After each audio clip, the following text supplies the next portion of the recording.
Literary villains. The absolute worst of the worst. The people that make you want to scream at the pages of your book. Rip the pages of your book out even, as you at the same time secretly admire their audacity. These are the characters who take the term bad guy to a whole new level. These aren't the kind of people who just steal candy from babies. These are the kind of people who steal candy from babies and then use that candy to lure other babies into just the most horrendous situations you can imagine. Forget heroes and their predictable, soft, cushioned journeys. Villains are where the real drama happens. They're the life and often death of the story. They're the reason that we turn pages. The ones who make us ask ourselves, why am I even reading this? But what qualifies someone as a top-tier, evil, literary mastermind? Is it their unrelenting thirst for power? Their devilishly cunning plans? I don't think so. I think it's the complete and utter disregard for things like basic morality, human decency, or puppies even. The greatest literary villains don't just commit crimes. They make you feel they're evil. They relish it. They monologue about it. They philosophize about it.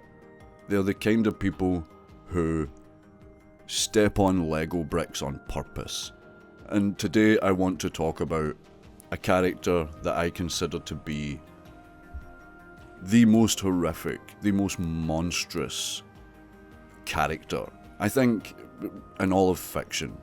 The most monstrous villain I've ever read about. The character was written in 1964 by Arnold Drake and Bruno Premiani. I'll leave that in. Bruno Premiani. And this character's name is Sven Larsson. I'm going to tell you a little bit about him and why I think he's the most monstrous character in all of fiction.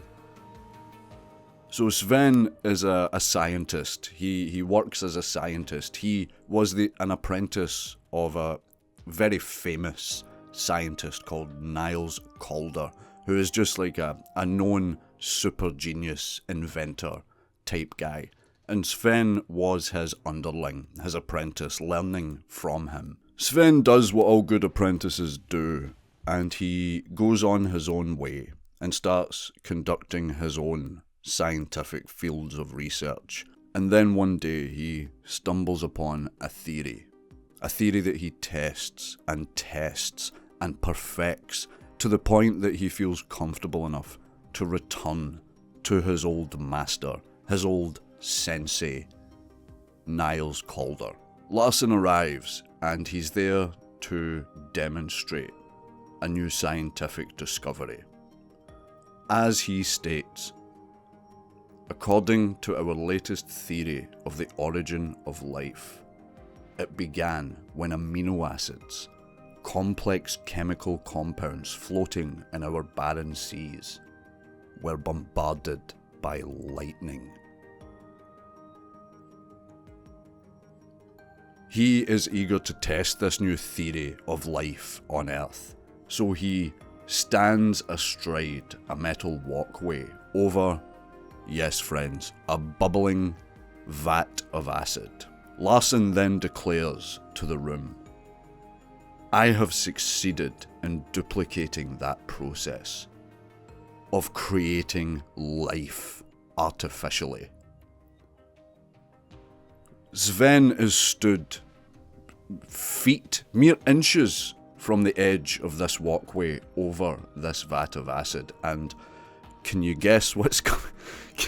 Can you guess what's coming next? I can't believe how long did I last? Was that over 5 minutes? Yeah, 5 minutes I managed to go without laughing there. I'm quite proud of that. This level of sarcasm is very hard to maintain. Basically, he falls into the vat of acid and he emerges the character that I wanted to talk about today, the most horrific, the most monstrous character in all of fiction. He arises from the vat of acid. Sven Larsson is no more. He is now animal, vegetable, mineral man. And just, I mean, look at him. Isn't that not the most horrendous? This is a transformation that makes the transformations in The Thing look like butterflies emerging from their cocoons. A beautiful piece of nature does The Thing look compared to this character. Look at his face. Look at his faces. Look at them both. He is absolutely monstrous. Now, cards on the table. This is a bit of fun. This is a character in DC's Doom Patrol. And Niles Calder, the character I was talking about earlier, he is the leader of the Doom Patrol. He's a sort of Professor X from the X-Men type figure. He's in a wheelchair, and he's not super powered. He's just a super genius. When I mentioned him earlier on, I mean, if you knew, you knew. As I say, I was just having a bit of fun. Now, animal, vegetable, mineral man. As you can see, look at him. Clearly, he is an ender of worlds. Look at him. You can imagine his first mission would be to eat the planet with those abilities and that visage.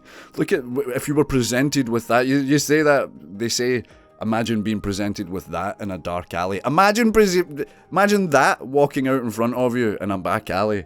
Anyway, Sven Larsson, the animal, vegetable, mineral man. He doesn't make the use of his powers, you will be sad to hear, because as I said, clearly he is a world ender with those powers, and I mean, look at him.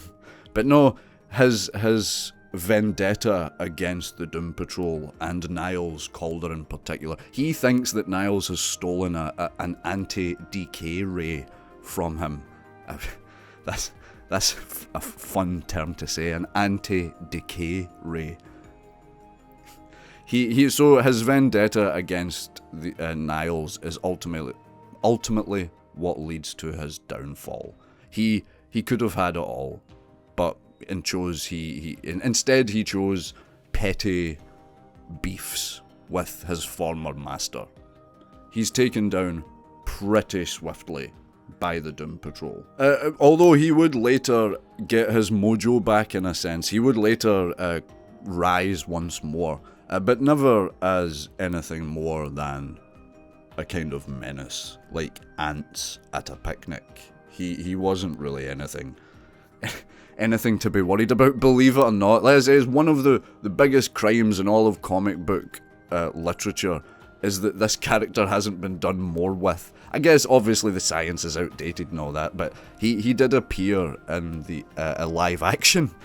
If you want to see him in the flesh, he did appear live action, although the budget didn't permit that they put their best foot forward in terms of adapting him, because it was the TV show Doom Patrol, which, yeah, doesn't have the biggest budget in the world, and he is a joke in the TV show, as I'm sure you can imagine he probably should be. But yeah, that was just a little bit of fun. I will probably do a video at some point on actual on the who I consider to be the most villainous, evil, monstrous character in books. There's a lot of good suggestions. Do you know what I mean? We could do Judge Holden from Blood Meridian. There's Hannibal Lecter for me is up there. I used to say to my friend that I thought the Joker, because I'm a big sort of comic book fan, big DC fan, I considered the Joker to be just the most interesting fictional villain of all time, just with how malleable he is, just the greatest creation in terms of a villainous character that you could possibly imagine. He's so malleable, you can do so much with him. He has such an interesting and fleshed out philosophy, and my friend just cut me off and said, no, Hannibal Lecter, you're wrong, it's Hannibal Lecter. And I hadn't read The Silence of the Lambs, I hadn't read the books, so he then provided me with the books and I read them, and yeah, I mean, he's not wrong. Hannibal Lecter is up there in terms of just incredibly fleshed out, interesting, deep sadistic, evil literary characters. So yeah, anyway, I'm starting to already do the video, but I'll do a separate video on that at some point. This was just a little bit of fun. But yeah, that's it. We're done.